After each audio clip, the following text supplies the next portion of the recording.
பாருங்க, அல்வா வந்து இந்த மாதிரி பதத்துக்கு வரணும், சட்டியில் ஒட்டாமல் இருக்கணும். அந்த அளவுக்கு கொஞ்சம் நெய் சேர்த்துக்கோங்க.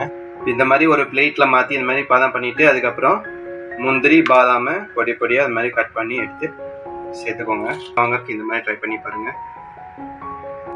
Hi friends, welcome to Indian recipes in Tamil channel. இன்றைக்கி நம்ம ஒரு ஹெல்த்தியான ரெசிபி தான் பார்க்க போகிறோம். அது என்னன்னு பார்த்தீங்கன்னா, தேங்காய் பால் அல்வா எப்படி நம்ம செய்ய போகிறதுன்னு பார்க்கலாம். அதுக்கு வந்து ஒரு 2 முடி தேங்காய் எடுத்துகிட்டு அதை வந்து நல்லா இந்த மாதிரி பொடி பொடியாக கட் பண்ணி எடுத்துக்கோங்க. பொடி பொடியாக கட் பண்ணிவிட்டு தண்ணியில் போட்டு நல்லா கழுவிட்டு, பின்னாடி இருக்கிற இந்த ப்ரௌனிஸாக இருக்குது பார்த்தீங்களா, ப்ரௌன் கலரில், இதை வந்து நீங்கள் நல்லா சுரண்டி எடுத்துருங்க. சுரண்டி எடுத்துட்டு பொடி பொடியாக கட் பண்ணி போட்டுட்டு இதை நம்ம ஒரு மிக்சி ஜாருக்கு மாற்றிட்டு நம்ம அரைச்சி எடுத்துக்கலாம். தேங்காயை வந்து எப்பவுமே அரைக்கிறப்ப எடுத்த உடனே தண்ணி சேர்க்காதீங்க. இந்த மாதிரி கொஞ்சம் குறைன்னு அரைச்சதுக்கு அப்புறமா தண்ணி சேருங்க. அப்போ தான் பால் வந்து நல்லா நமக்கு கிடைக்கும். இப்போ பாருங்கள், நான் ஒரு 1/2 டம்ளர் தண்ணி ஊற்றி பால் வந்துருச்சு. இப்போ இதை பால் வந்து நம்ம ஒரு ஃபில்டர் வச்சு நம்ம வடிகட்டி எடுத்துக்கலாம். இப்போ வடிகட்டினதில் இன்னும் நம்ம மீதி இருக்கக்கூடிய சக்கை இருக்குங்க இல்லைங்களா, அதில் வந்து திரும்பவும் ஒரு 1/2 டம்ளர் தண்ணி சேர்த்து இதே மாதிரி ஒரு தடவைக்கு 2 தடவை நீங்கள் எடுத்துக்கோங்க. அப்போ நம்மளுக்கு பால் ஃபுல்லாக கிடைச்சிரும். அடுத்தது 2வது டைமு நான் தண்ணி சேர்த்துட்டு அரைக்க போகிறேன். திரும்பவும் அதை எடுத்து ஃபில்டர் பண்ணிக்கலாம். இதே மாதிரி நீங்கள் 2 டைம் ஃபாலோ பண்ணிக்கோங்க. இப்போ நம்ம அரைச்சி எடுத்து வச்சிருக்கிற தேங்காய் பாலை சேர்த்துக்கலாம். தேங்காய் பாலை ரொம்ப தண்ணி எடுக்காதீங்க, ஓரளவு இந்த மாதிரி கட்டி எடுத்துக்கோங்க. ஏன்னா ஒரு தடவைக்கு நம்ம 2 தடவை ஃபில்டர் பண்ணுவோம். ஒரு 2-3 தடவை ஃபில்டர் பண்ணிக்கோங்க. ஓரளவு கெட்டியாக வர மாதிரி நம்ம ஆட் பண்ணிட்டோம். தேங்காய் பாலை ஒரு கடாயில் இப்போ தேங்காய் பால் லைட்டாக காஞ்ச உடனே நம்ம 1 கப்பு கார்ன்ஃப்ளவர் மாவு சேர்த்துக்கலாம்.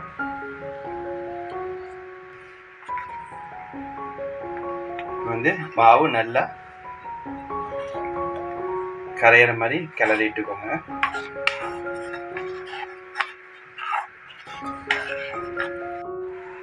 இப்போ பாருங்க, நல்லா கட்டியே இல்லாமல் இந்த மாதிரி நல்லா கரைச்சி விட்டுக்கோங்க. கரைச்சி விட்டுட்டு ஒரு மீடியம் ஃப்ளேமில் வச்சுட்டு நீங்கள் இதை அப்படியே கிளறி விட்டுட்டே இருங்க. கொஞ்சமாக சுண்டி வரும். சுண்டி வந்ததுக்கப்புறமா நம்ம சர்க்கரை சேர்த்துக்கலாம்.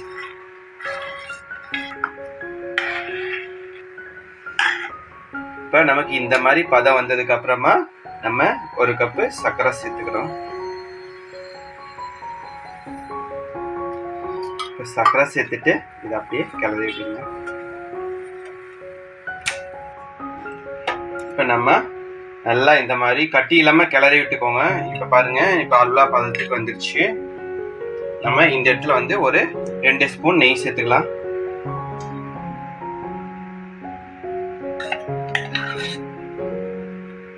இப்போ 2 ஸ்பூன் நம்ம நெய் சேர்த்துட்டோம். இப்போ நம்ம வந்து நெய் 2 ஸ்பூன் சேர்த்துட்டு நல்லா மிக்ஸ் பண்ணி விட்டுக்கோங்க. அடுப்பு வந்து ரொம்ப ஹை ஃப்ளேமில் வைக்காதீங்க, அல்வா வந்து பதம் வராது.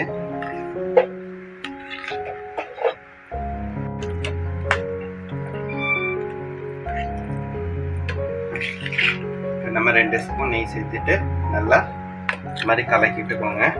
அவ்வளோதான். இப்போ நம்மளுக்கு அல்வா ரெடி ஆயிடுச்சு. பாருங்க, அல்வா வந்து இந்த மாதிரி பதத்துக்கு வரணும், சட்டியில் ஒட்டாமல் இருக்கணும். அந்த அளவுக்கு கொஞ்சம் நெய் சேர்த்துக்கோங்க. இந்த மாதிரி பதம் வந்த உடனே நம்ம ஒரு பிளேட்டில் மாற்றிடலாம். இந்த மாதிரி ஒரு குழியான பிளேட் எடுத்துட்டு அதில் கொஞ்சமாக நெய் தடவிக்கோங்க. நெய் நம்ம லைட்டாக தடவி விட்டுட்டு இப்போ நம்ம அதை பிளேட்டுக்கு மாற்றிடலாம்.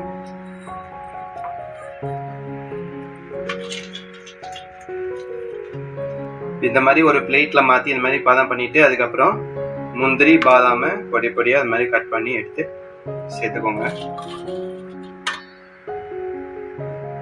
இது வந்து ரொம்ப டிஃப்ரெண்ட்டான டேஸ்ட்டாக இருக்கும். நீங்கள் வீட்டில் மறக்காமல் இதை ட்ரை பண்ணி பாருங்கள்.